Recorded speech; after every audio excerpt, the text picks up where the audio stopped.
are live. Welcome, everybody, to the Hawkaholics podcast. I am Brad, your host, joined with my friend Jason. Jason, how are you doing, my friend? Great. Ready to talk some football. I'm ready to talk some football, but, man, it's been a pretty good week for us, honestly, right? I mean, right. Iowa baseball's catching fire. Yeah. Had a good time. We got a basketball coach. Yeah. We're starting to get players since we were down to maybe 4 after the portal. If we were lucky. Man, things are looking up, man. But I'm excited. I'm excited for tonight with our guest, Mr. Don Shumpert, former player, now turned NFL agent. So he'll be joining us here about 7:15 Central Time. So if you guys have questions for Don, whether it's Iowa Hawkeye related, Arizona Cardinals related as he coached in the NFL, or just what he's doing now, man, get it in the comments. We'll try to ask it throughout to him. But, man, how's your week going? Good. It struggled a little bit with softball.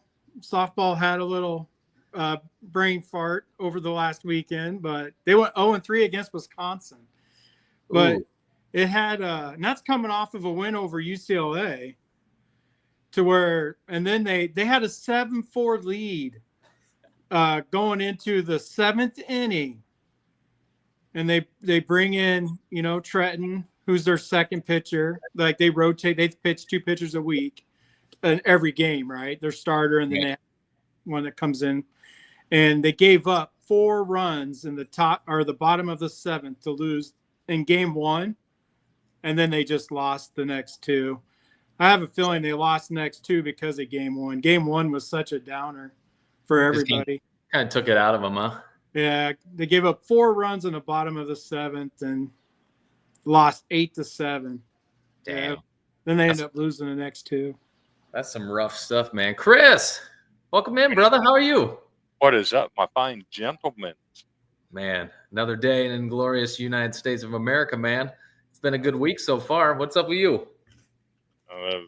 Been an active week for me. Started Sunday night by dodging tornadoes, and I'm expecting to dodge more tonight. People in Arkansas, man, they're going through it right now. There's currently 26 tornado warnings in Arkansas. Jeez, I don't miss that.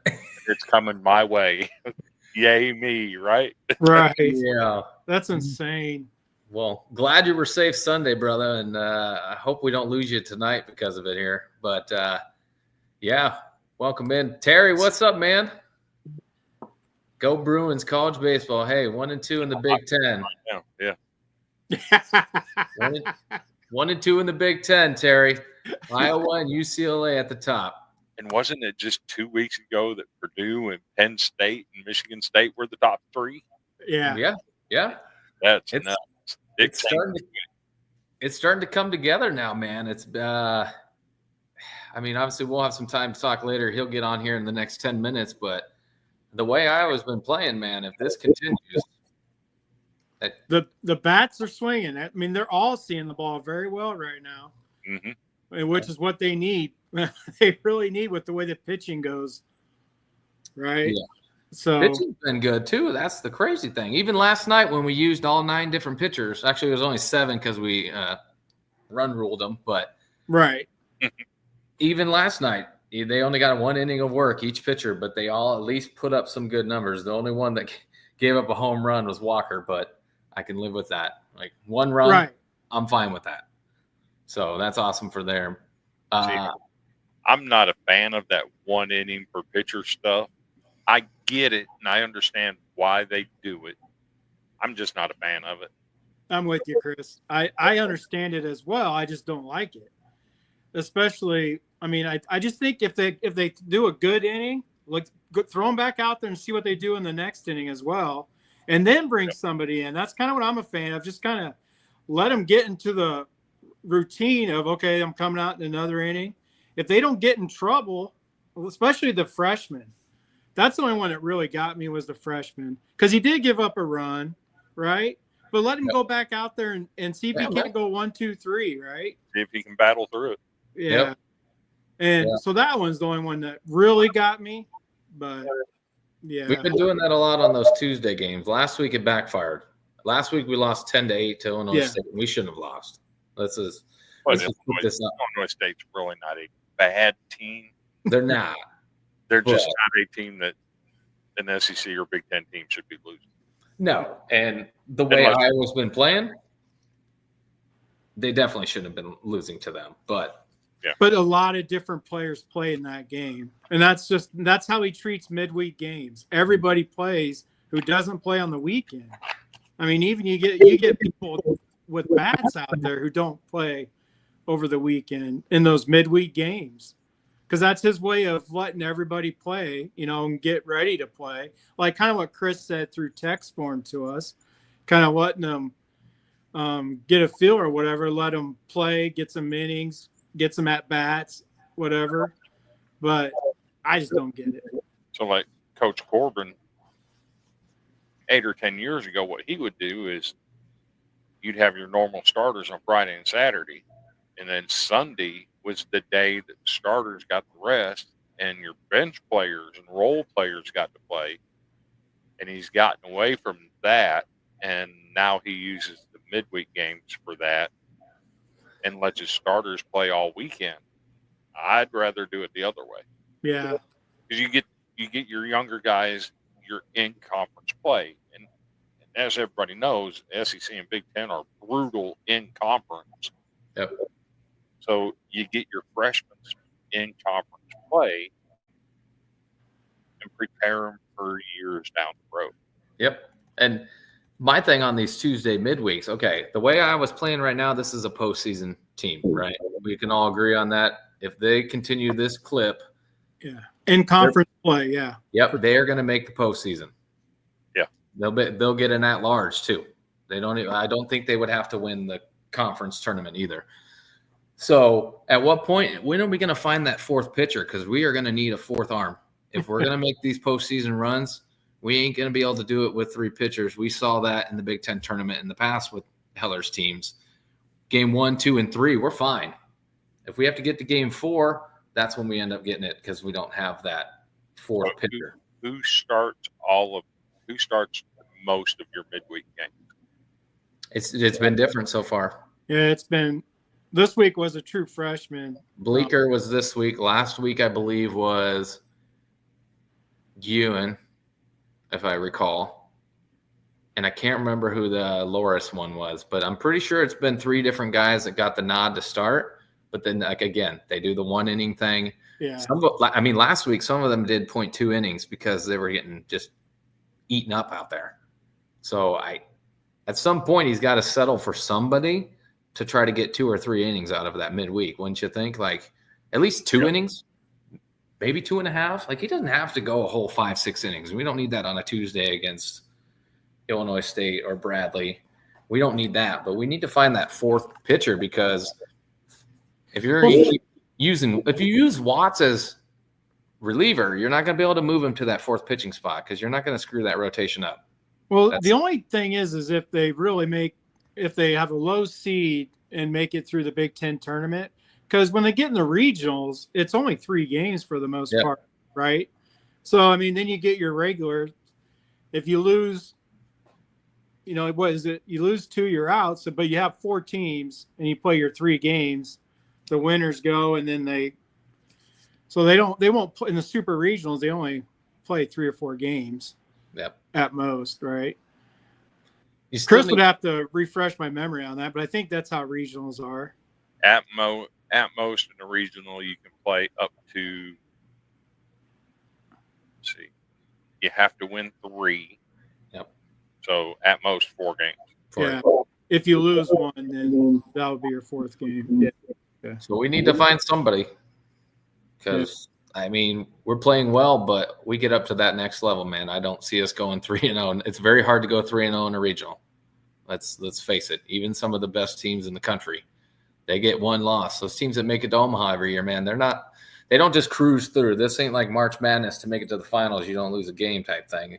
Like they get beat, but then they recover and take care of it. But I think we got to find that fourth arm, and we got to find it hopefully next week. Because midweek's already done. We can't find it this week. So, gentlemen, we don't have a choice this week. Did you know that one of the top 3 greatest teams of all time, and I preface it by saying they have to win the College World Series to be considered among the greatest, but one of the top 3, arguably maybe even the best college baseball team of all time, lost their very first regional game.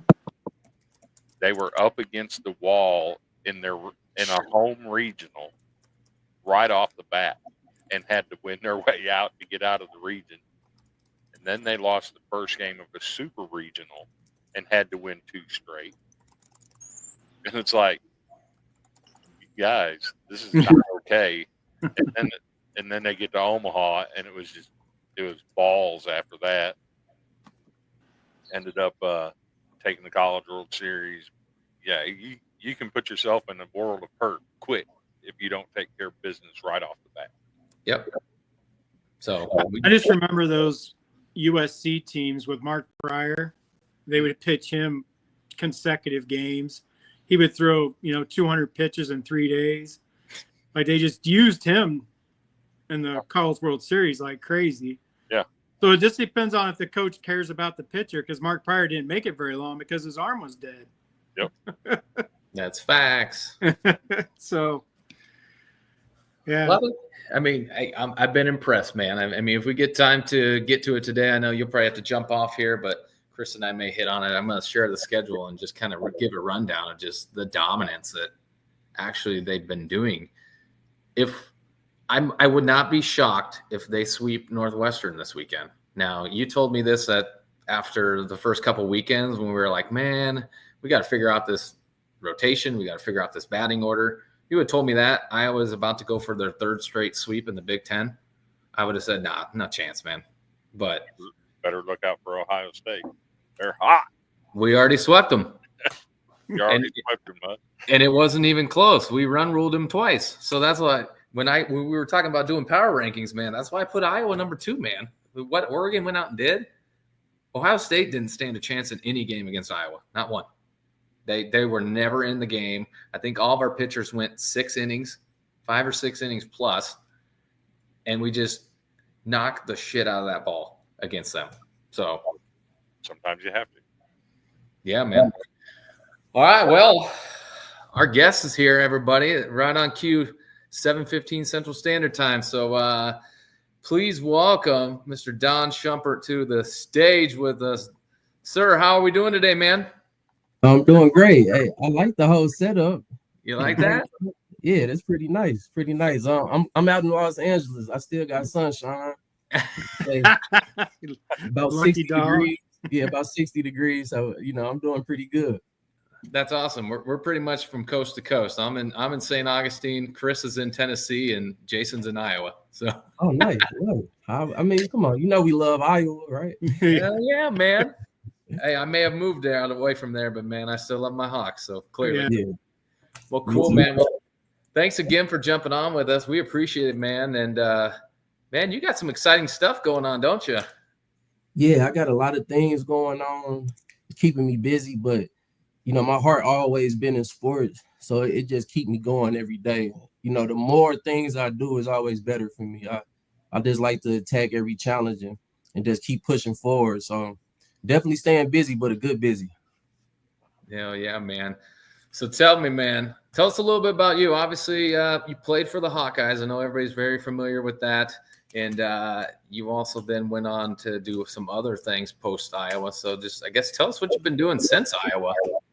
Okay, yeah. So I played wide receiver at Iowa from 2010 through 13. They recruited me as a safety. I ended up playing receiver from St. Louis, Missouri. As soon as I got done playing, I had a small shot in the NFL, hurt myself, and I got straight into coaching. So in 2015, I was coaching at my alma mater at my high school, Hazelwood East High School, back in St. Louis, Missouri. And then in 16 and 17, Coach Ferns, he brought me back as a graduate assistant coach. So I was working with the receivers and special teams.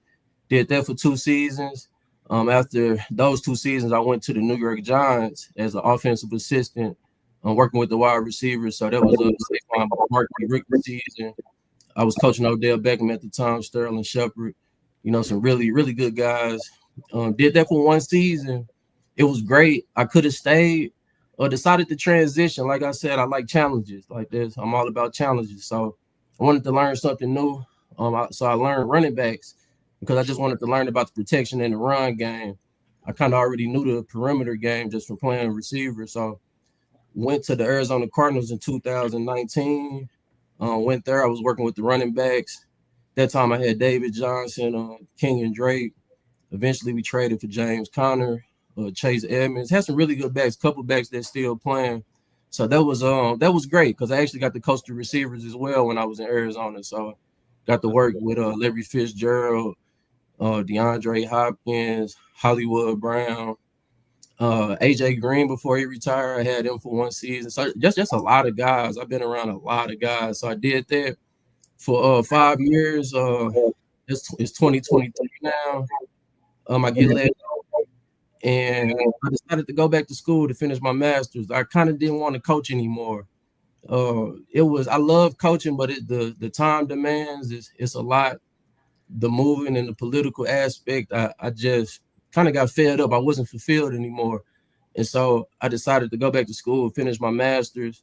And then I took the NFL agent test this past summer. I passed this past November. And so now I'm an NFL agent, representing NFL players and also doing NIL things for NCAA, representing coaches as well. So just started that this past couple months. So that's what's been keeping me busy now. Man, that's awesome, man. So was Kingsbury there when you were there, right? Coach Kingsbury in Arizona? Yeah, he was the head coach. Yes, sir. He was the head coach. What was it like working for him with a mind like he has? Yeah, Kingsbury, he was great to work for. Reason B, he was great with people times. I think he was the best time manager I ever been around. Of course, he was smart on the football field. Just coaching some of the guys he didn't coach and doing that air raid up tempo offense. Once you start getting completions in that offense, it's extremely hard to stop. Of course, you can look at Washington this year with Jaden Daniels. It's a tough offense to stop if you run it the correct way. So that was definitely fun working under him, learning about the air raid. Of course, I played at Iowa, so we more traditional. And, no air raid there. Yeah, no air raid for sure. But the crazy thing is I got the best of both worlds. So right. My football mind is pretty bright. Wow, that's awesome, man. Question for you, somebody from the chat right here, man. So they want to know what the biggest difference is between the NFL agents and your NIL deals. How's that go and how's that look on each side, honestly? Because I'm curious about that. That was one of the biggest things where I was like, yeah, I want to know more about the NFL agent side. And now that I found out you're doing NIL stuff, now you've intrigued my mind even more. So, yeah, for sure. I would say the biggest difference is the percentage that you can charge. In the NFL, it's usually a base percentage. The highest you can charge is 3% per contract. You only get paid if the player actually is on the active roster. You typically don't get paid for practice squad players. And as far as NIL, it's not no parameters around it. Some guys going 5, 10, 20.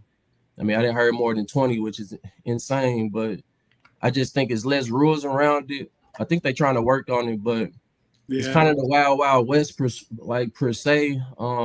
It's really just negotiating with other businesses and, seeing if you can find a mutual understanding that can help promote, the business and the athlete. So the stuff like with Quinn Ewers, went to Ohio State. The rumor was he collected a couple million there and then went to Texas. So stuff like that is honestly true. Yeah, well, see, think of it like pro sports. The top guys getting the top money, right?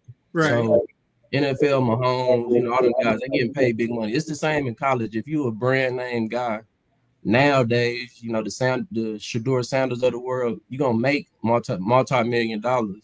And so the way you do have instances like that, but does it happen often? No, because everybody is not worth multi-million dollars. Right. I just find it odd in NIL world where you could like go to Ohio State, collect a check, and then transfer to Texas and collect another, because he reclassified out of high school to get that couple million to go to Ohio State and sit on the bench, and then he transfers to Texas. Then he's worth his money. But I just find it odd.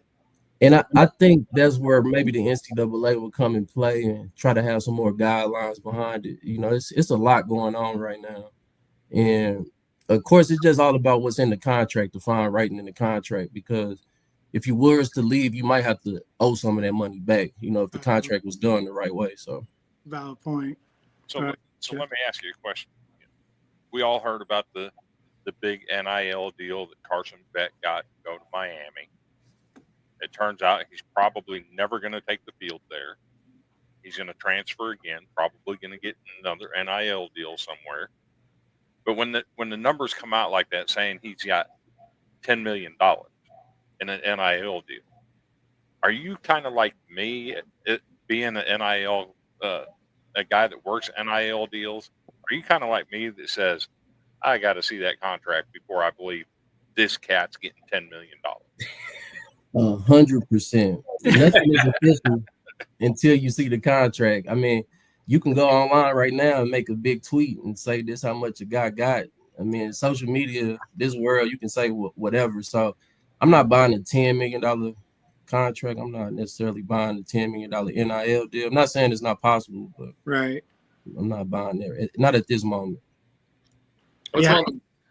So it sounds like a lot of numbers are being inflated out there to float guys' ego. Yeah, I would say that it's just like the offers.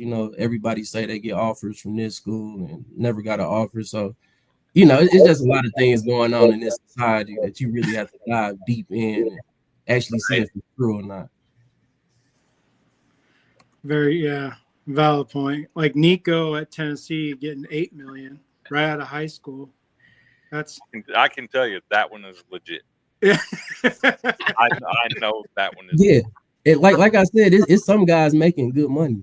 Yeah. The top guys, but most guys are not. And right now, I think they saying they doing like $21 to $22 million in the collective.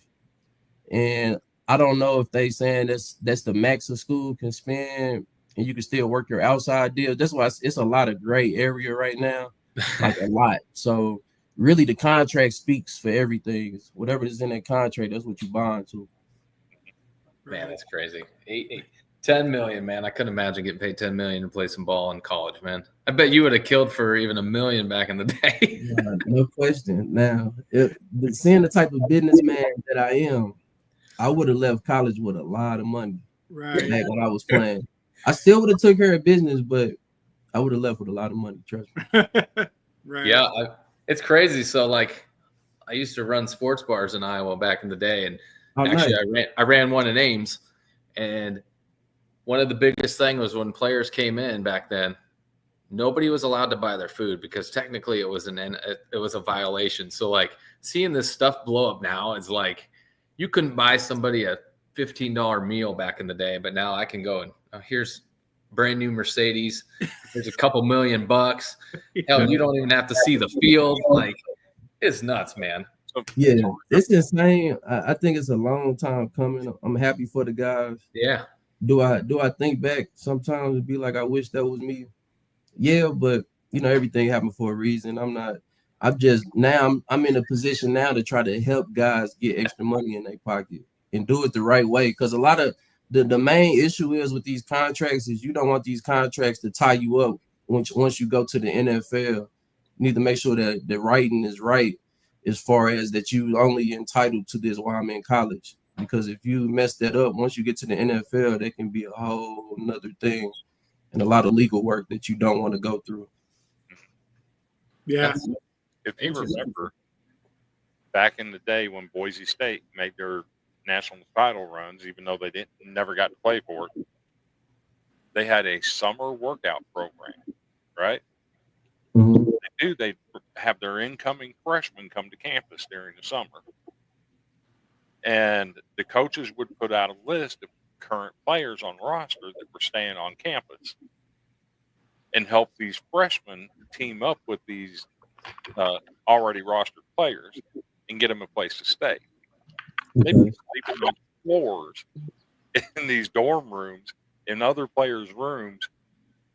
They actually got put on probation for arranging lodging for these kids. Wow. And one of them bought a $1.25 cheeseburger at McDonald's for one of them.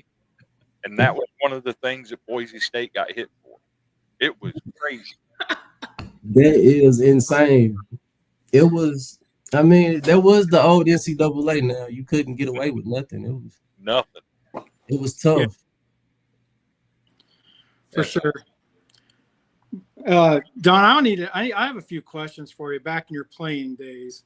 Because, like, you were one of my favorite players who didn't get the playing time I felt you deserved.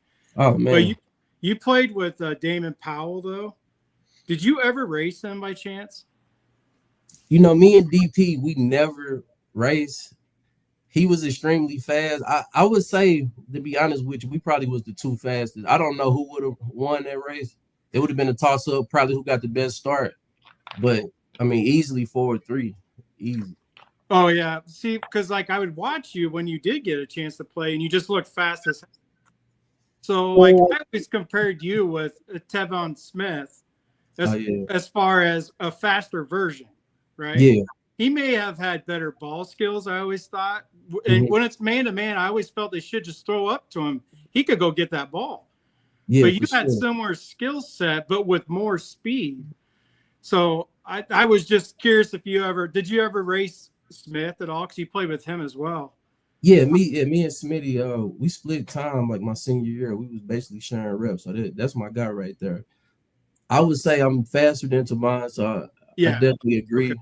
Tavon did have good ball skills. I can give him that. He definitely had really good ball skills. Yeah, they didn't. Yeah, they didn't. That's what my biggest pet. But I'm an air raid guy. But that was my biggest pet peeve as far as because what did you guys under? Greg Davis. Yeah. Did you guys ever like practice scramble drills or anything with the receivers and quarterbacks, or was everything just timing? Because at Texas, obviously with Vince Young, he had to have worked on some scramble drills. But at Iowa, everything seems to be like, I know under Brian, everything is in that 4.5, 5 seconds, right? That 4 second, he didn't want anything. He wanted everything to be within that.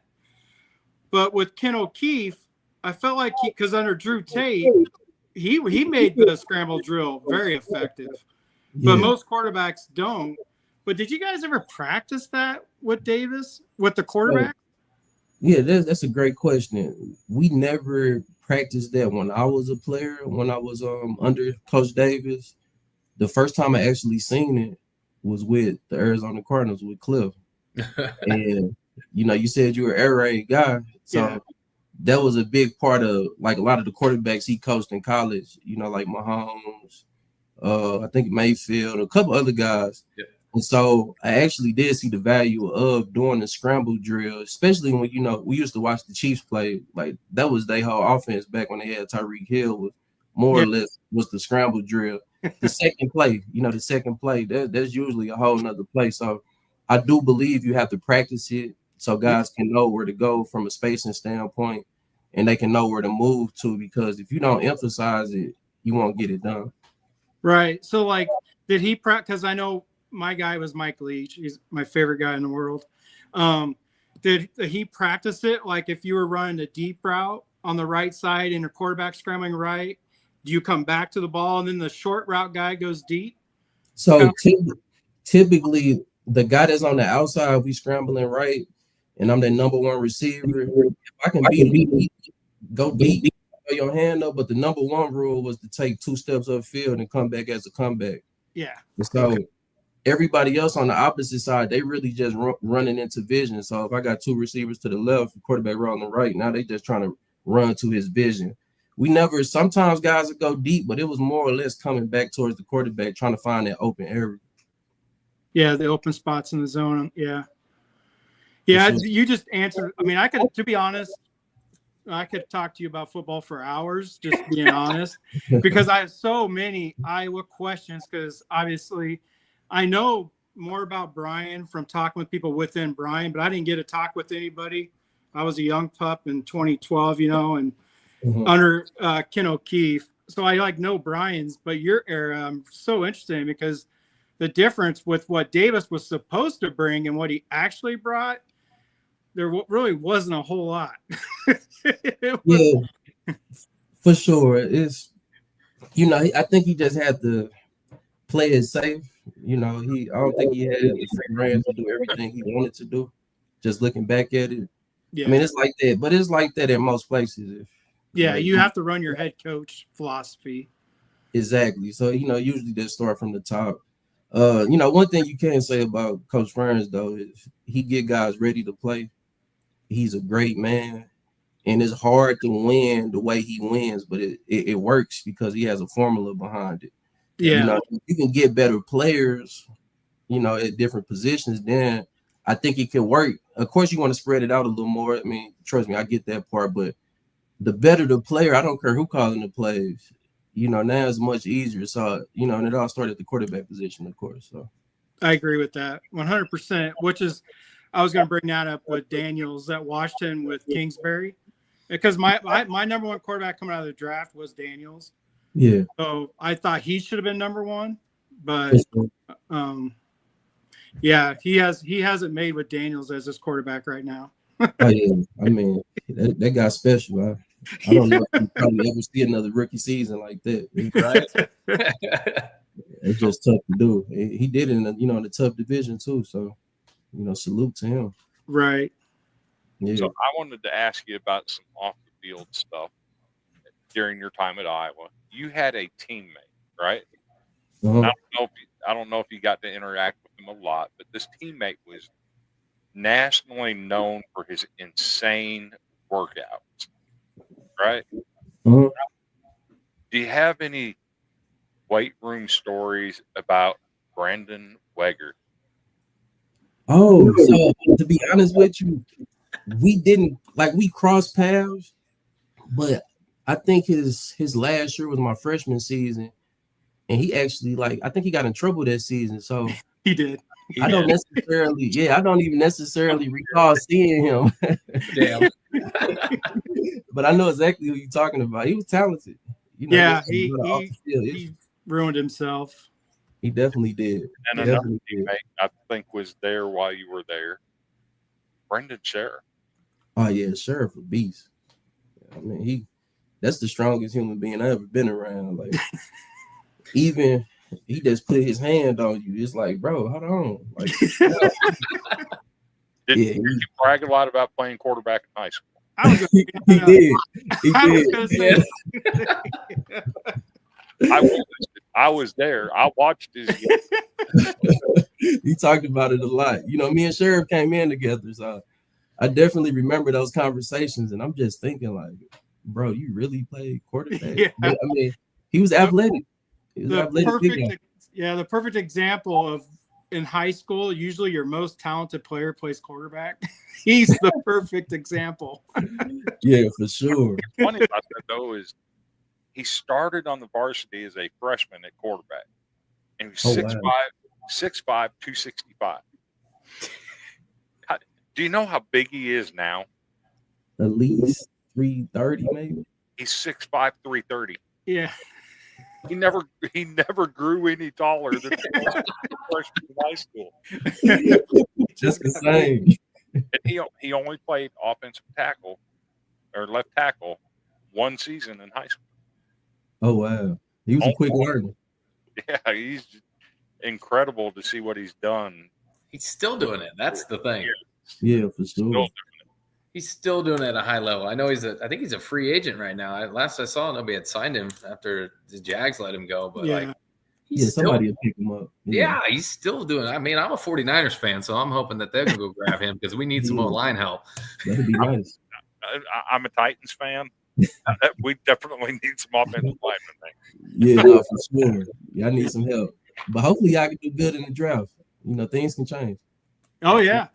I'm a Broncos fan. We got Bo Nix. That was my second best quarterback. I was so excited that he fell all the way to the Broncos. Yeah. So, yeah. Although Caleb Williams, I'll throw him some prop. I feel like I'm bashing him because Caleb Williams was actually the best quarterback I ever evaluated coming out of high school. He was my number one quarterback, and I downgraded him because Jaden Daniels he's just unbelievable in my opinion. He legit can do it all. No, everything. He's got running back instincts. He's got the quarterback arm and brain. So I think you guys would be shocked at who I think is the best quarterback in this draft. Who? Kyle McCord. From Syracuse? Syracuse. Oh, yeah, he a ball player. The one that played at Ohio State last year and then transferred to Syracuse. Yeah, he's a ball player. For me, I feel like you have to look at what they do in a pro-style offense, right? This guy's out here throwing 50, 60 passes a game and 6 and 8 touchdowns. This guy's getting it done in an NFL-style offense. For sure. Typically it's usually the quarterbacks that's least talked about that becomes the greatest, because even like last year, I mean, and it's only year 2 next year, but Bo Nix wasn't talked about as much as those other guys. He's a pretty good quarterback. Yeah, he surprised me. 100%. Yeah, he was really good at Auburn as well. He just didn't have the talent. Then he went to Oregon. That scheme fit us perfectly. In Denver, his Denver scheme right now fits him perfectly. I absolutely love what they're doing with him. Yep. I 100% agree. And the biggest thing from a college quarterback to an NFL quarterback is how fast they can process the game. That determines like 99% of everything, because some guys can't process it because it's moving so fast. And I think Jaden Daniels, he did a real good job of slowing the game down. And that all comes from preparation, though. Like I think a lot of them young quarterbacks, they really don't know how to prepare. They don't get on how to watch film, how long you really need to watch film. I was blessed to see Eli Manning his last couple years when I was with the Giants, and he still was the first one in the office watching film, and he was the last one to leave around 6 or 7, and practice was done at 4. So, just building that type of habit of watching film, that gets you a long way in the NFL, because everybody talented, but it's the guy that can think the best. That's the guy that knows how the most talent. That's why Tom Brady was so good. He can't run for nothing, but he knew everything that was happening before it happened. He can move in the pocket, right? Yeah, he can move his hips, he can feel pressure, but his eyes are always downfield and he'll see it. Yeah, for sure. So Daniel's brain is amazing. The way he can see it, he knows when to run, he knows when he can throw. I mean, he's just amazing. I mean, Washington, they're going to be winning some Super Bowls, I think, if they keep going with what they're doing. Obviously, they have a bad owner, but if they keep the same staff and doing what they're doing, I like where they're going. But I love Jaden Daniels, so I'll root for him wherever he goes, either way. Me too. So do you pay a lot of attention to transfer portal news and some of the people that Iowa has brought in? I have been paying attention, but not. I know we brought in 2 quarterbacks. Quarterback from, was it South Dakota? Yeah, South Dakota State. South Dakota State and Auburn. Grinnell. Okay. I haven't necessarily watched them guys, so I can't give you any input about what I think. I don't know. What about any other positions, like receivers? We did get a wide receiver out of Chattanooga. Yeah. Okay. Who's apparently fast as hell. You need some speed. Yeah. So. Yeah. Probably. That's the kind of thing, like with the air raid, Iowa doesn't run enough mesh. Like when they come up on Iowa's receivers, what, like Ohio State, when they would just come up, everybody was within a yard of every receiver because they knew they could do whatever they wanted, right? Exactly. But they didn't even run there was one place particular with Weegen who runs a 4.340. So it would have been a foot race. The guy gave him inside. If he would have just ran a drag, run some crossing routes, some mesh, let him outrun the guy covering him. There were so many times because Iowa, you're right, we don't have speed, right? We have Weegen, and that's almost pretty much it that runs in, probably runs at 4.5. Weegen runs in the 4.3s, but most of the other ones are probably 4.5 or higher. Yeah, for sure. So they needed to get in the ball, but there's just so much of that kind of stuff with the receivers. I mean, just simple mesh that we all know. We all learned that in high school. but for whatever reason, Iowa does not like to run it. Yeah, I think it's more of a formation type deal. I don't know if the formation you're is right. necessarily in the playbook, because mesh is more of a condensed, formation. And we don't necessarily run too many stacks or bunches or things of that nature. No, you're right.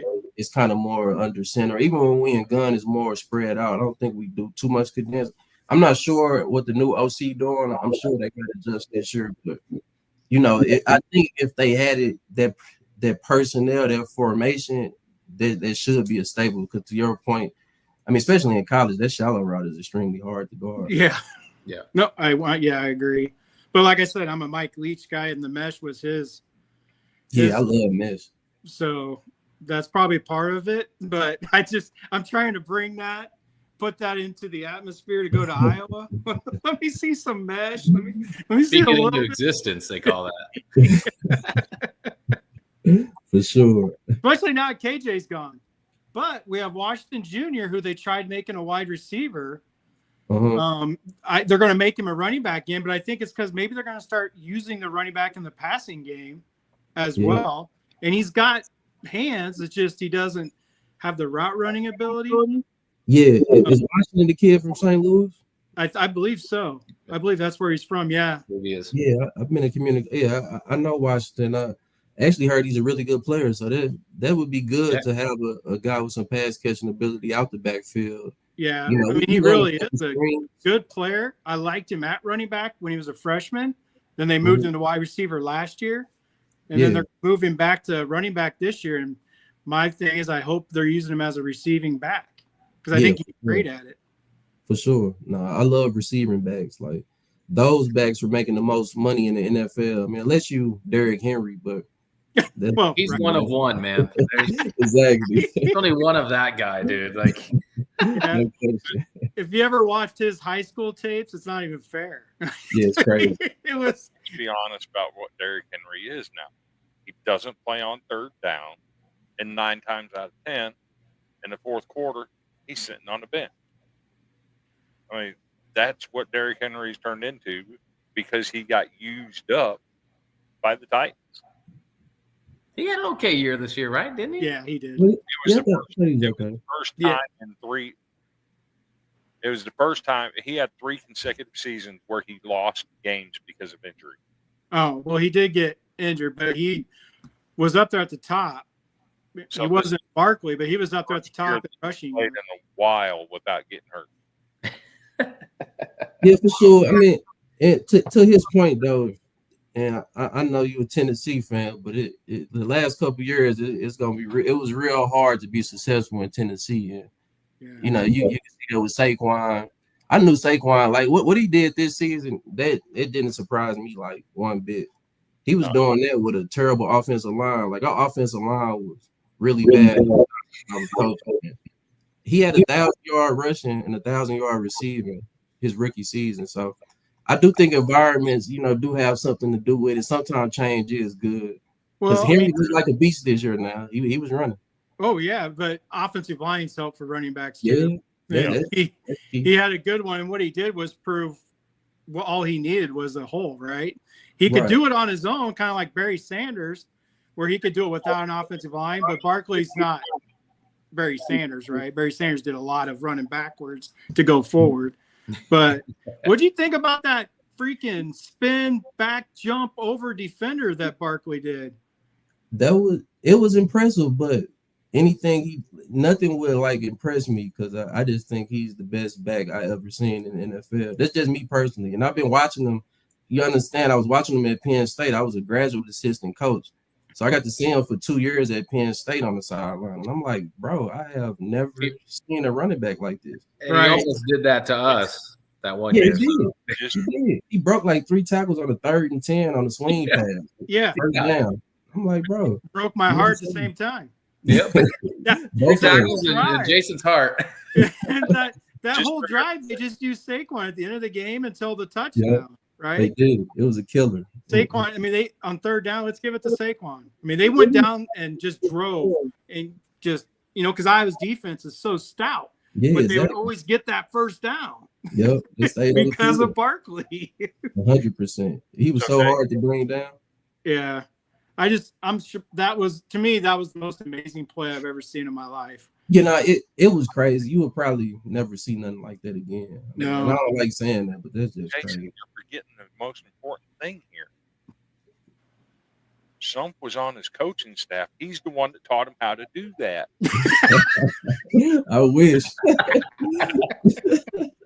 We can put that on. Speaking of talking about NIL monies and deals, we can just put that on the social media and then everybody will run with it, man. We got you.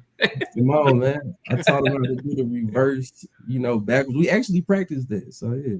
That's cool, man. So, circling back to getting into coaching. So, Ferentz reached out to you. You said wanted to bring you back to coaching. So, who's been one of the biggest mentors when you did start getting into coaching, especially when you made it to the NFL? Was he still one of your biggest resources, or was there somebody else, maybe on the Iowa staff, or somebody in your past that kind of played a big role in you pursuing that?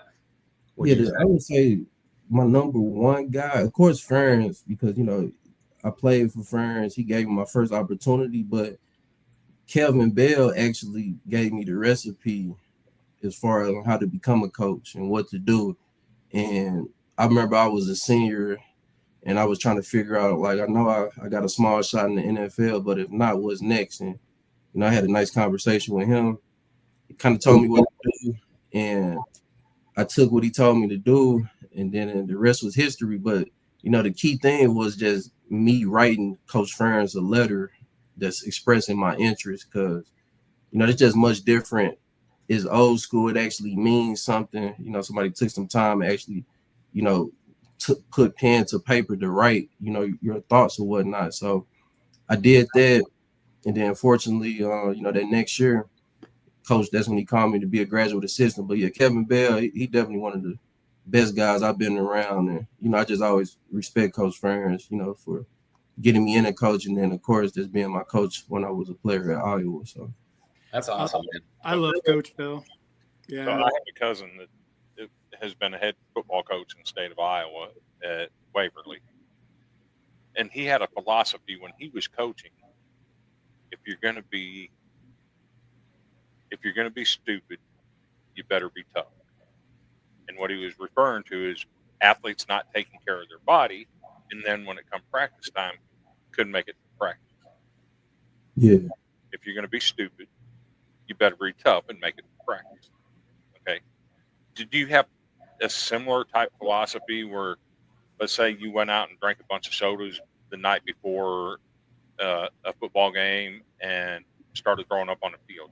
Did you get mad at your players for doing stuff like that and have that type of philosophy, or were you more of a player's coach? I'm a player coach, but I definitely would not accept you coming to the game knowing you was, drunk the night before. Right. Like the thing is, you only get this opportunity one time. So I'm always talking about capitalizing on the opportunity. And the opportunity just don't come on game day. It's all the preparation that leads to it. And so, players coach, but I was that players coach that's going to keep it real with you.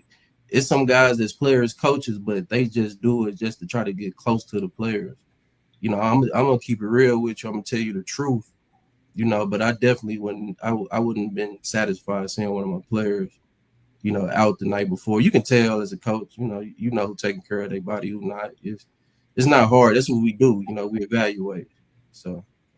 Back to Coach Bell, though. He got on me for getting on AJ Epinesa. Coach Bell's a huge Buffalo Bills fan. Okay.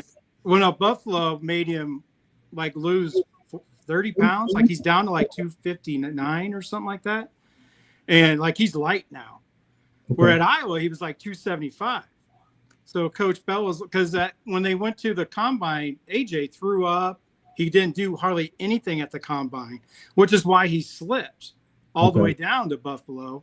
So I was talking about that, and Coach Bell put me in my place right away. AJ works his butt off, and he AJ have it. If he did throw up, he don't seems like the type of guy that was partying before. He might have just been nervous or whatever. So I can see why. Because what's athletes is more troublemakers than not. And Yeah. Right. I attributed it to just being lazy, right? I just felt that he wasn't ready for the combine. Yeah, you just said he probably didn't prepare right or train right. But Coach Bell said no, he was probably, his anxiety was there. He was wanting to do more, and it just hit him wrong. He didn't have a very good combine, but he went to Buffalo and everything is all good. It's worked out well for him. So it definitely did. He's a really good player. And some of that combine stuff is overrated too, by the way. Oh, I agree. I 100% agree. Yeah. Some players just look good in shorts, regardless. Yeah, most people do. Then when you get them in pads, and you're like, "Oh, this isn't the guy who I thought he was." Yeah, no question. It's not basketball no more. Right. Would you be interested if a coaching position opened up in the high school ranks of getting back into it, or are you more settled into doing the agent and NIL stuff now? I'm more settled into the agent NIL. I do consult different teams. If it's high school, if it's 7-on-7. So I am a football consultant. I love to teach the game of football, but I would never want to get back in the coaching capacity and commit to that commitment. I just like to teach people the game of football. Right. Like you could just start your own camp type thing too, and just be one of those. Now to be an NFL agent, you got me intrigued. Is it really just as simple as taking a test, or did you have to do more than that to take the test? Well, typically you need your master's. Oh, okay. If not, then you may possibly be able to say you negotiated for some past jobs, and they might use that. Or like certain NFL players, they can say since they played, they'll use that as an exception. But I think the master's is the toughest part. And then also the test in general is actually extremely hard. They make it hard for a reason. It's a 3-hour test. 60 questions, multiple choice, and it just covers various things, salary caps, the different languages, active roster, practice squad, just the different simulators as far as what rookies get if they play, the different play percentages. It's a lot, like if you really think about it. So all the details of actual what happened with the organization football. 100%. So, me working in the NFL, I knew like the terms. I just learned the finer details once I started studying it. So for me, I don't think the transition or the test was that hard, but for the average person, that test is extremely hard. It's a lot of information. It's like taking the bar, basically. I never took the bar, so I don't know. I just like saying it. Right. Why, Jason, you about to become an agent and we don't know about it? No. I've always dreamed of it. I always thought it'd be so cool to be an agent, but I was just curious how to do it. But I've always, obviously, since Jerry Maguire came out, everybody wants to be an agent, right? So, but I've always been curious about how people become agents, right? Yeah, for sure. And based on is that comparable to the test that they give you at the combine? I would say the test at the combine that's stuff you can do your whole life. Yeah, the Wonderlic test. Oh, the Wonderlic test. It's totally different. It's totally different. That agent test that's like being a lawyer all over again. Because I know they made Nate Stanley is my favorite Iowa quarterbacks, and like he tested like one of the best scorers ever on the Wonderlic test. I'm like, well, that's how he was able to learn Brian's offense so fast, right? Because very few, even Ken O'Keefe, the only freshman under Ken O'Keefe was Drew Tate. I think he was backup as a true freshman. Nate Stanley was backup as a true freshman as well. Yeah. So, there's only been 2 quarterbacks that are able to like just be in there, be one play away as true freshmen with that's a good question for you, Don. What do you think of the terminology? Because that's a question all fans talk about when in that style offense. Everybody says that the terminology is really hard to learn. As far as in the NFL? No. My bad. At Iowa. Because they always wonder why freshmen don't really play at Iowa and sophomores a lot, except for on defense. Well, they say that the terminology, as far as like in Brian's and Davis's offense and Kirk's style, was a lot hard to learn, especially for the quarterback. The offensive line is a lot easier, but as far as receiver and quarterback, they always said the terminology is hard to learn. Yeah, from my experience, and I guess I have a coach mind. I never thought it was tough to learn. If you wanted to learn it just like anything else, you would learn it. I think a lot of them guys have physical limitations as younger players, and that's probably why they don't play. I do like playing younger players if he's physically capable, but a lot of guys, they not physically ready to play as true freshmen. I mean, unless you just have that built. Yeah. But it's just tough. I mean, you going from high school to college, you playing with the best guys in the league. No, I mean, I agree with that part. But I mean, just a lot of people. There's always been a lot of talk about the playbook at Iowa. Yeah, I mean, maybe the playbook, but I think it's easy to learn. I never thought that was the problem.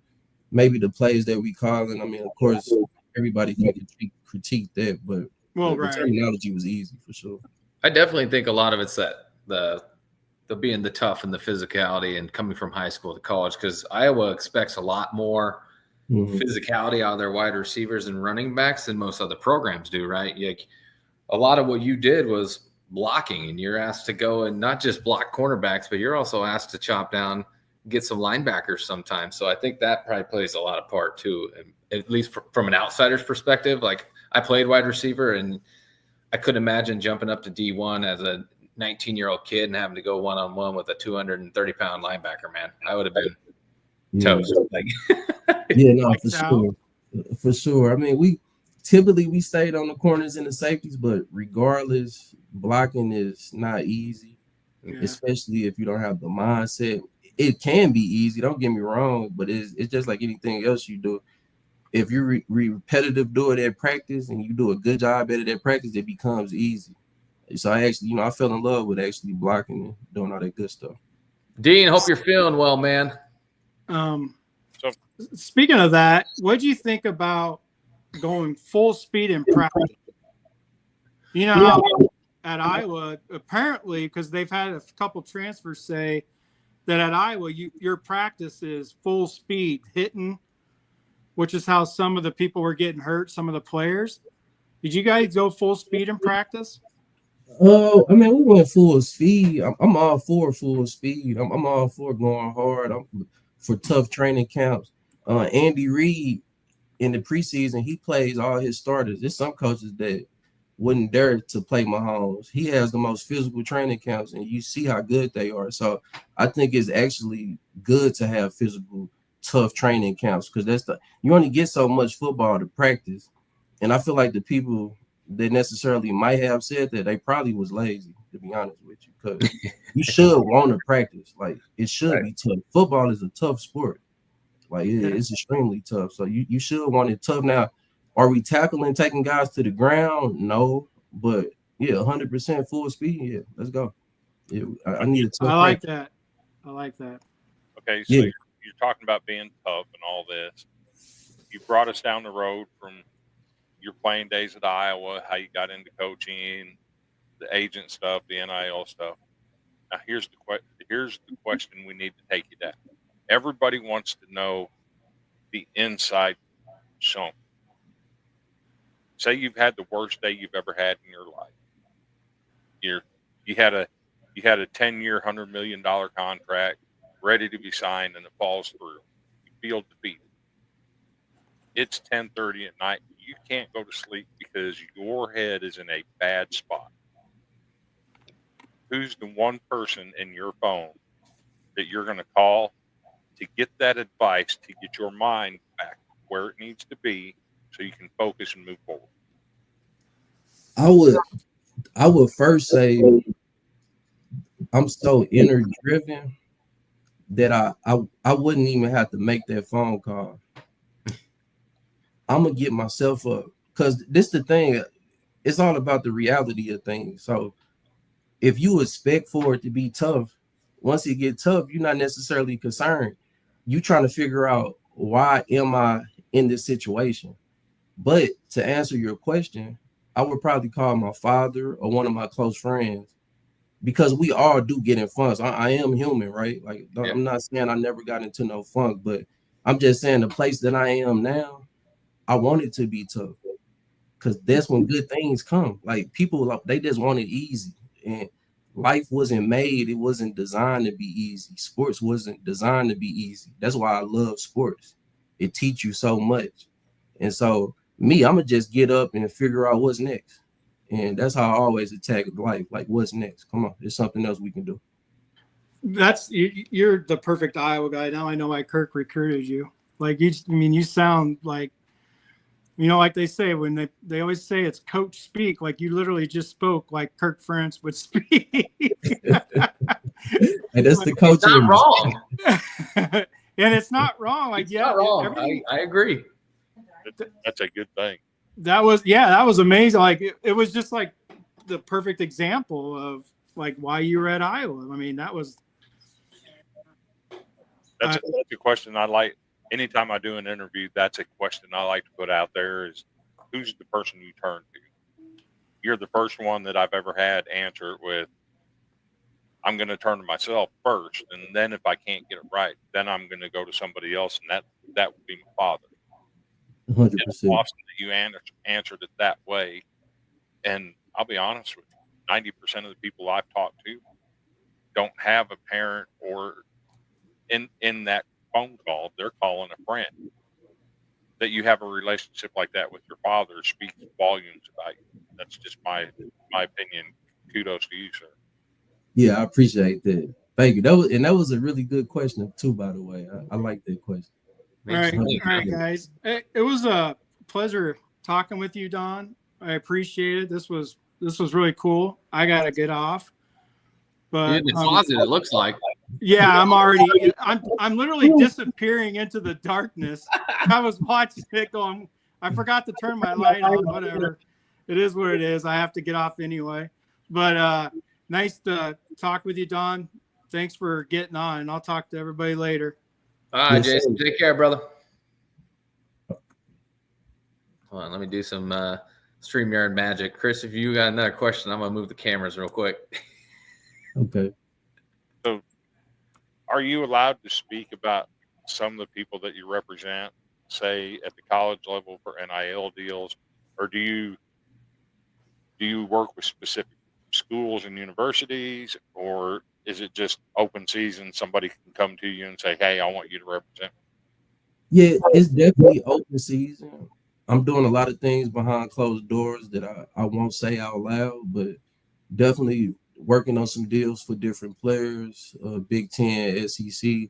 Don't necessarily matter what the conference is, but if I think it's some type of potential deal for you, I can definitely try to work it on my end. So open for clients, it just has to make sense on both ends. See, I got a podcast of my own. I cover college baseball. I need dude wipes to. I need to deal with dude wipes because I have an award that I give out.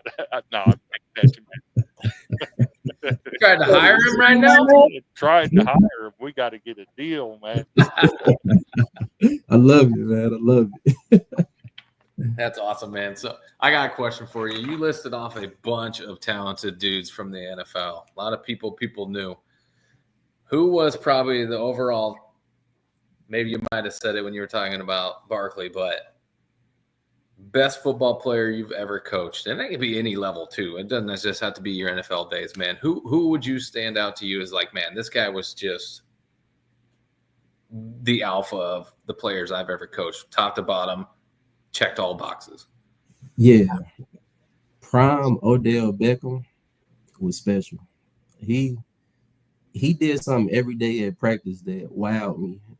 I'm not really a wild type of guy. Like, I'm like, yeah, good play. You're supposed to do that. But, he'd just run an out route, throw his hand up and catch it. Or he'd just run in a fade route, one hand catch it. He'd take a slant at practice, a slant 80 yards to the house. And then the next drill is kickoff return. He running back 4 kickoff returns, 100 yards. I've never seen nobody work like that at that time. This was back in 2018. It was like the guy didn't get tired. It was insane to watch, like on a day-to-day basis. And of course, his pregame routines before the games was a show in itself. He had like 10, 20,000 fans. Usually every pregame is watching him catch balls for 20, 30 minutes. He catching the ball in between his legs.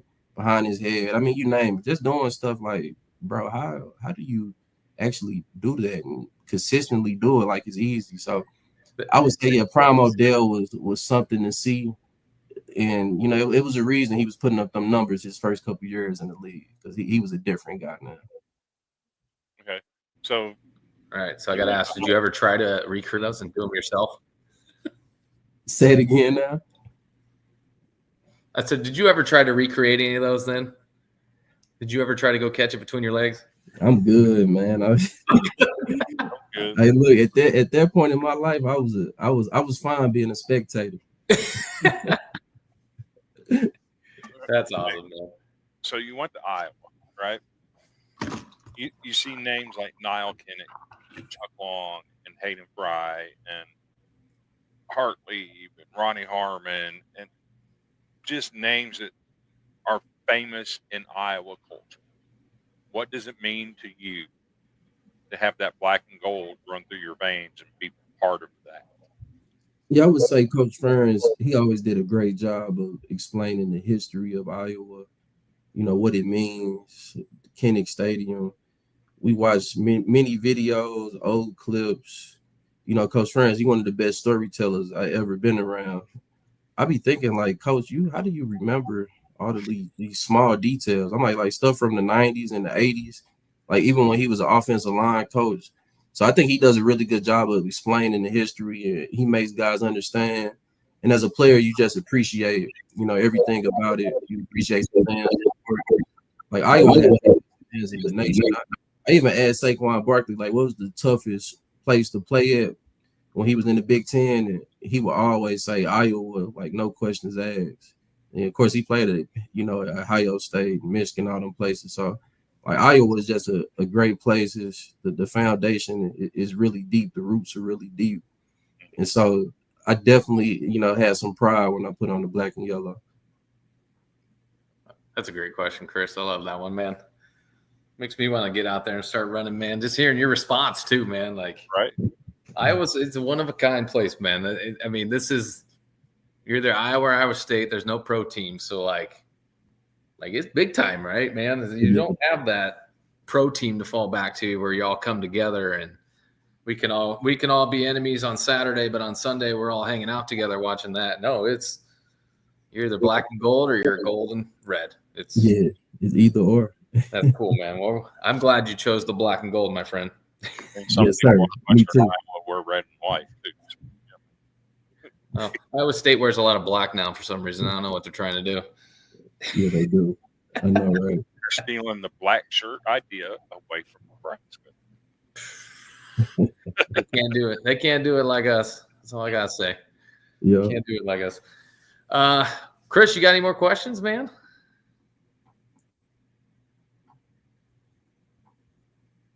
Name your number one target that Iowa needs to get in the transfer portal for basketball. That is a great question. Like, now to be honest with you, I've been extremely busy. I did watch March Madness. I haven't been following the season like I should have. So I really don't know like who's in the portal. But one thing I do know about basketball, if you have a good point guard and a good big man, you will have a shot, especially in college. So, you know, if we can find a way to get some guards that can, you know, they can handle pressure, they can get the ball up and create for themselves and create for others, I think that would really, really help us out, because I can't remember who's the last like point guard we had that was like one of those creators. I mean, PJ Armstrong, man. How long ago was that? The original creator. Before you were born. Yeah, exactly. That's what I'm saying, man. Like we just need some guys that can create more. And I think once we find that, that'll get us over the hump. Yeah. Chris, I'll answer your question. I think we got to get the big man. So we did get a point guard. I will say that. So you're right on that. So we have our point guard. He was the Missouri Valley Player of the Year. He was the point guard that ran this dude's offense, scoring 20-something points in the NCAA tournament both games. So we're good. We got him. So I say we got to go get a big man. And there's a dude out of Portland. I think it's Portland State. He was a freshman this year, I believe, maybe a sophomore. But he averaged like 16 and 10. Just 6'11", I believe he is. He's a big body dude, but he fits what the new coach wants to do. So that's my answer. See, I don't just follow Iowa. I'm a Vanderbilt fan too. We just had a guy on campus Monday out of Youngstown State, 7'3". You want to talk about getting some size that we need in a bad way? It's a big boy. Yeah, that's a big boy right there. Dang, man. That's crazy. That's all, dude. Well, cool, man. I haven't got any more questions, but we appreciate you coming on, dude. This has been awesome. A lot of insight, a lot of cool. Your answer to his question was awesome too. I agree with Chris on that, man. It also it kind of made me. You kind of reflect on yourself a little bit when you get to hear some of these athletes and where they turn to. So I loved it, man. That was phenomenal. So, man, we'll let you get back to it. What time is it there now for you? I think it's a little bit over 6, man. I appreciate that, though, Brad. Thanks for having me on the show. Chris, thanks for the great questions. It was nice to meet both of you guys. Yeah. Well, Shump, man, you're welcome on anytime. So if you ever want to come on, chop it up with us again, man. We do a football show weekly. So once we get in the football season, man, you can come on again with us, man. Okay, yeah, we'll set it up. We'll set it up for sure, man. All right, man. We'll let you get back to it. Appreciate you, man. It's been fun. And take care, man, and go Hawks. Yes, sir. Go Hawks, man. Take care. All right, later, man. Man, that was awesome, dude. What do you say we pay some bills real quick, and then we'll come back and chop it up a little baseball, and we'll wrap this baby up. Sound good? Yeah. All right. Let's do it.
Boom, boom, boom.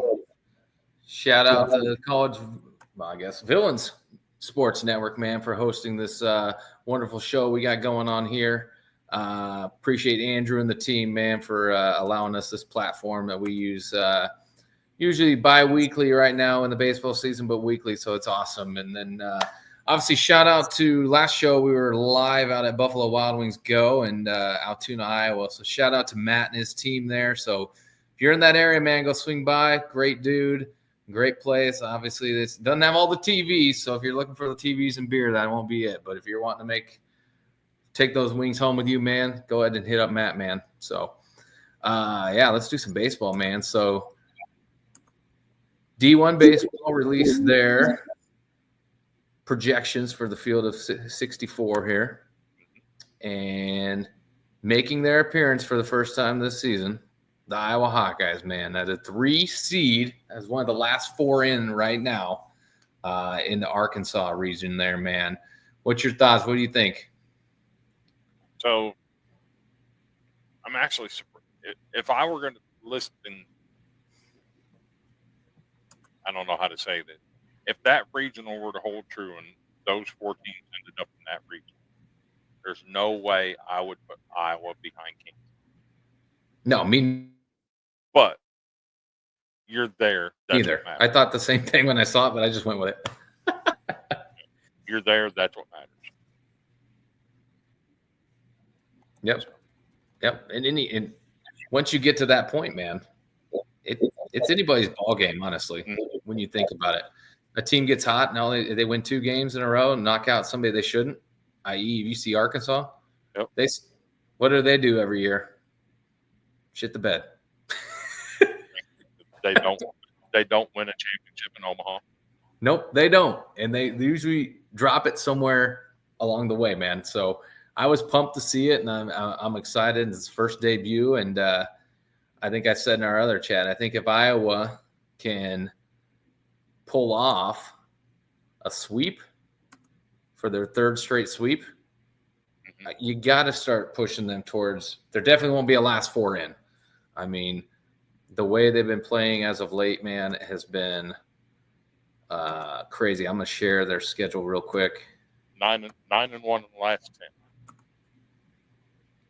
I mean, as we look at this, so obviously this was a rough little go. We had that 3-game stretch where I don't know what it was, but ever since this last game against Washington State, it's been a whole different team. I think they've won 13 of the last 15 games. So we're talking 7 innings, double digits, lost a close one there. And then you go another 7 innings, double digits, extra time, win, another shortened game, double digits. There you go, 7 innings, 12-0, 12-5, 18-2. So when I said we smoked Ohio State, man, I mean, look at this. They scored a total 7 runs on it in 3 games, and we put up 42.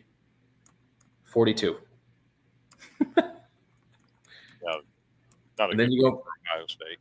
then you go Minnesota, more double digits. Nice little game, another shortened game. So, man, this weekend, Northwestern, that's a huge series, man. They can Huge. sweep 2 weekends, 6 straight wins. That should bode well for them, because if you notice, first place, they're tied for first in the Big Ten with UCLA. UCLA plays San Diego, which is non-conference, next weekend. Yep.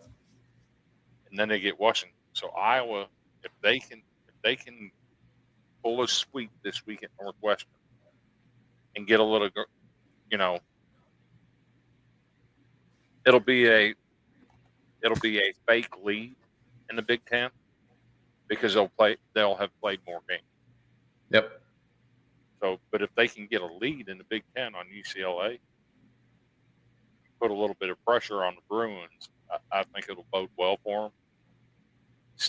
I still think you have to contend with Michigan State, although they're kind of trending backwards a little bit. Not their Friday game, though. Penn State has an opportunity. They've got Minnesota this weekend. They can kind of turn it around a little bit. Yeah, I don't be surprised if they sweep Minnesota. I'm going to say that. And then USC is hanging out there. They're 6-6 in the Big Ten, but they're 5-2 against quad one opponents. Yeah. So we're not into meat and the potatoes of our schedule. I mean, we took a look at that last show. So pretty soon, obviously, we're going to start getting some bigger names. But the good news is we're playing some good baseball, and this is some good momentum as we start getting in. We get Nebraska on the schedule, Oregon on the schedule at home, and Oregon State and Des Moines. They got a strong. Would it shock you to know who's in 5th place in the Big Ten? No. What if I told you Northwestern? I saw earlier, so it won't shock me. You told me preseason that they would be in 5th place. That would have been a shock. Yes. But the way this season has gone and the way some of these teams have just take Nebraska. They're what are they, second, third from last in the Big Ten? 2-7? They're second from last. Second from last. Oh, behind, and Ohio State's 2-7 as they won their first series at Oregon. Oregon was there. But 3 teams tied for last place: Minnesota, Nebraska, Ohio State. Nebraska, preseason top 25 team. Wouldn't have saw that. Maryland, they're not far off from the bottom either. Where are they at right now? 3-6 in the Big Ten, 14-15 overall. See, another team.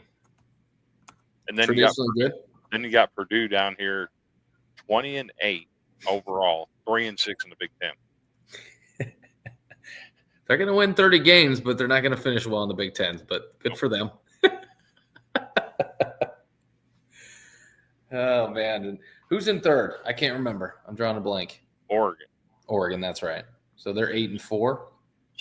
So UCLA and Iowa have put a 2-game lead on Oregon. So they got some ground to make up. That's not to say they can't. Right. But, again, the way your schedule sets up, Northwestern this weekend, you should sweep that series. Yep. And then Nebraska next weekend. If you go any worse than 4-2, sound the alarm. Yep. You should be able to go 6-0 in those 6 games. Oh, yeah. The way Nebraska's playing, yeah, they had a good series win this weekend. I'll give them that. But other than that, they've done nothing all year. They've had some couple wins. Nothing crazy, but yeah, you're not wrong, man. If Iowa continues the way they're doing, the way they're hitting the ball, man, is I don't remember last time I saw an Iowa team hitting this ball like this, man. You talked about it before. Iowa has more hits than Vanderbilt, an ranked SEC school. What are you guys, 21-8 now? 21-8. So power school. Big name school, what you would call blue blood of college baseball school. Yeah. And I was out here just smoking them out of the water in hits and home runs, I think, right? Didn't you say we had quite a few more home runs than you guys too? So I'm very impressed with the bodies and the dudes that Heller went out and grabbed. And each week it just proves my point. Like I said, the very first week, everybody, I know some people are like, what do you mean? They just look the part. They look the part, man. They look the part of college baseball players, and they're starting to play like college baseball players. And they've looked impressive. I've been watching these games and just thinking, well, here comes the Iowa season, the series. Remember all those years previous, Chris, we'd get to that one series, and then Iowa, the wheels would fall off it, and we'd miss the tournament. This team just keeps doing it. Sweeping. They haven't lost a Big Ten series. We've lost 2 games in the Big Ten. I think that's the best start Iowa's had probably since 1990. I'd had to do some digging. But, man, and the pitching. All 3 of those guys are pitching lights out, and we're starting to find that bullpen rotation that works. Watts is starting to step it up. He's starting to get some valuable time to the point where if we did have to do that 4th game, they would probably try to find a way to make him be that 4th guy. He has played that well in those last 2 games in relief, pitching. I think he pitched 3 innings in relief last game he went in. So it would have been shit. What game did he do?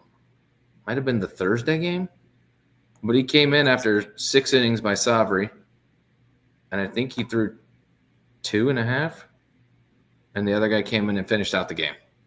So they're getting some bullpen action finally, something that we didn't have at the beginning of the year, and we got the bats and the timely hits down. So, man, a lot of stuff to be excited for our people, man. And I don't know, man. So we've been posting a lot of stuff on the Hawkaholics page. Go ahead.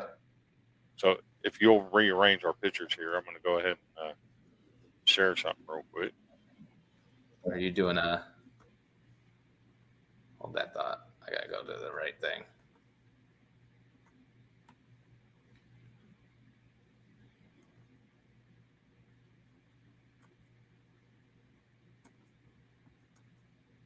Right one here. I don't know if it'll share. There we go. If you look, that's the Iowa baseball stats. Give me a zoom. Actually, maybe I just go full screen. How's that? Yeah, there we go. Okay. So your home run numbers, you've hit 40 home runs. The left on base, that's a little concerning. Was it 243? Yeah. So this is Iowa stats, right? You're 18-9, 8-1 at home. So I'm going to compare that to a different one. Let me show you this next one. just to show you where some things are at.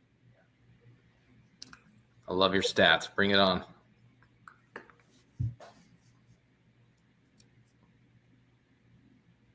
This is number 23 Vanderbilt. Their left on base is 213. Or once we're not leading the nation. But look at these home run numbers.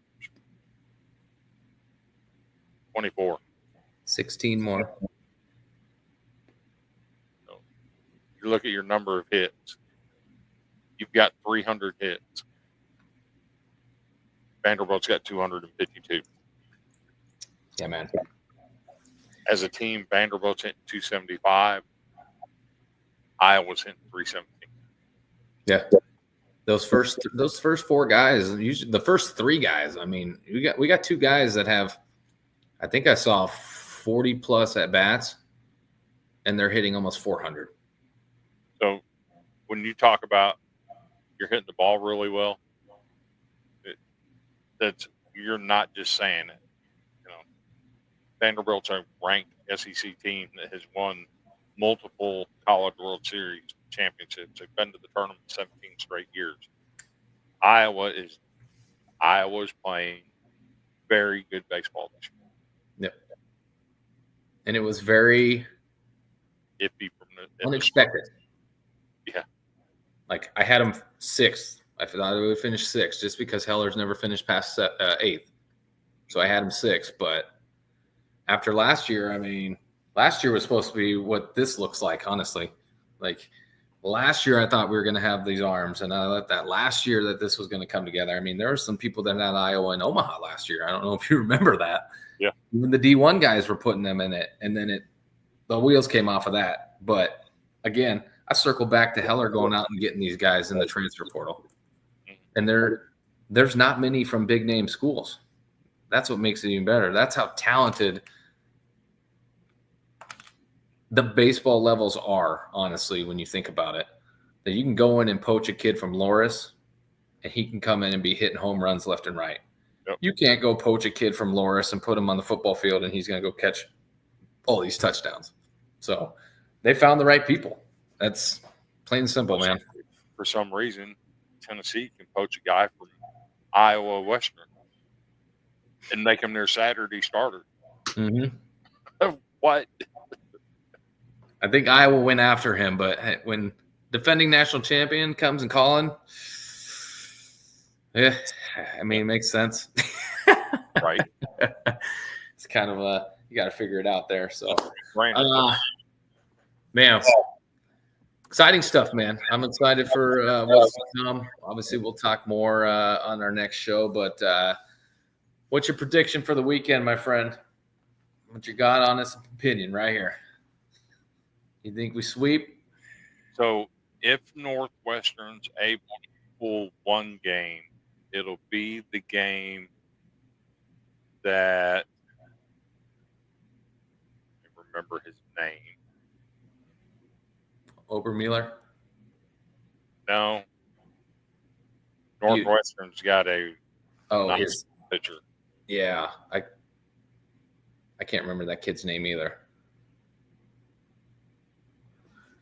And when I say his name, you'll recognize it because you've heard me talk about it before. Because he went to a specific other school. But if Northwestern is able to steal one game, it's going to be the game that Sam Leboke pitches. Is he there? He's not their Friday guy, is he? So let me see where he's at.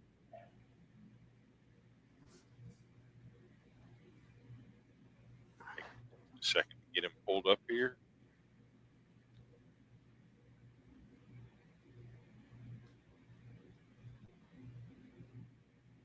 Sam Leboke has started 5 games.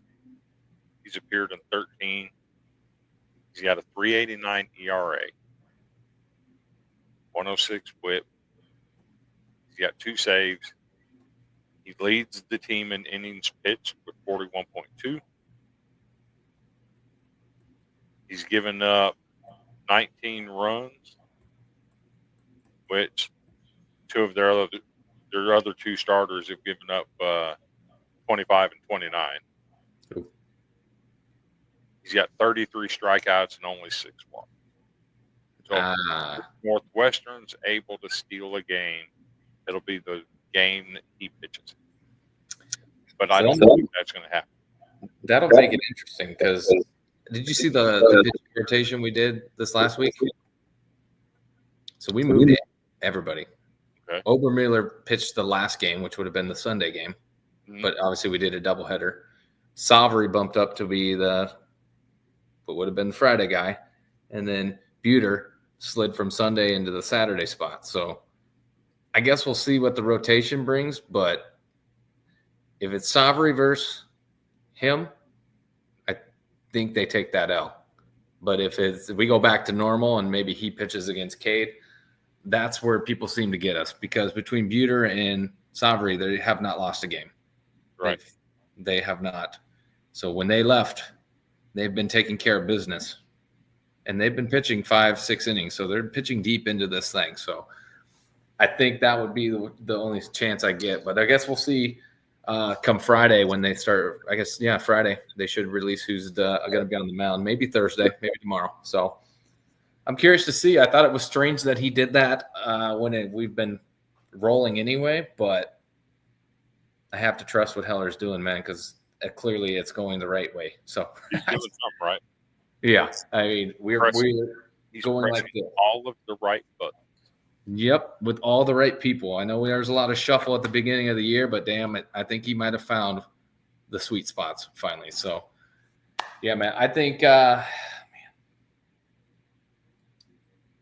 heart says 3-0, but I think they may get one. It's so hard to sweep 3 series in any conference. So I think it's 2-1. I just couldn't. I'm not going to be able to pinpoint what game or who's going to take that L or when it's going to come. But again, to sweep 3 series in any conference, that's you're good. You're really good. So I think Iowa sweeps this weekend.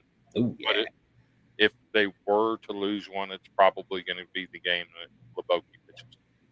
I like it. I'll take it, man. Take that Big Ten series win, man. Stay at top of the conference because obviously you'll be all alone up there again, sitting at 12-3. Well, they're still 10-2. So, again, patting that lead on UCLA, man. So, a lot of exciting stuff. So, Hawk fans, man, if you haven't tuned in yet, you haven't been out to a game, man, you need to get out there. There's something pretty special brewing in Iowa City this season, and I hope it continues on. So, get out there and check out that gorgeous field that they spent all that money on to revamp and make it a nice place for you to come visit. Hell yeah, man. I'd be there if I lived there, but I'm not. So, Chris, man, that was fun, man. That was an awesome interview. Shump was amazing, man. Great insight. Great. Just wait till you read your Facebook messages. Oh, no. You'll get a kick out of them. All right, I will later. Man, if you want to give them, go ahead and let them know where you can find you. Obviously, you host your own podcast too. So Chris will let you take it away, man, and then we'll wrap this baby up. So if you like my baseball content, you can check me out on Tuesday nights at 8:30 right here on the Billings Media Network, show called the Golden Broom Podcast. We cover college baseball from coast to coast. We do focus a lot on the SEC, but we do cover coast to coast. Big Ten, former Pac-12, ACC, SEC, Big 12, you name it, we cover it. We like to give out some awards. We give out what we call a Golden Broom for a team that has the best sweep of the week. We give out what we call a dirty jock strap for somebody that just absolutely lays an egg. Lots of good stuff, lots of good content. You're not into watching podcasts, come check out our baseball group. Do for us. College Baseball Smack on Facebook. One of the best baseball groups you'll find on the interwebs right now. We we post content from every source, D1, 11.7, you name it, we post it. A lot of talk back and forth between the fans. Find you somebody in there that you want to chirp at. It's fun. It creates a lot of fun times in there. But I'm also on the Villains show. It's on Thursday nights, 8 p.m. Me and Andrew and James, we just have us a good old time just talking random sports and random topics. So with that, give it back to you and go Hawks. Hell yeah, man. Well, thanks again, everybody, for tuning in. We'll be back next week. Brandon should be back hopefully next week or next bye week. He had a sick kid. So, Brandon, hopefully he's resting up. Dean, hope your knee surgery went well. And as always, go Hawks, baby.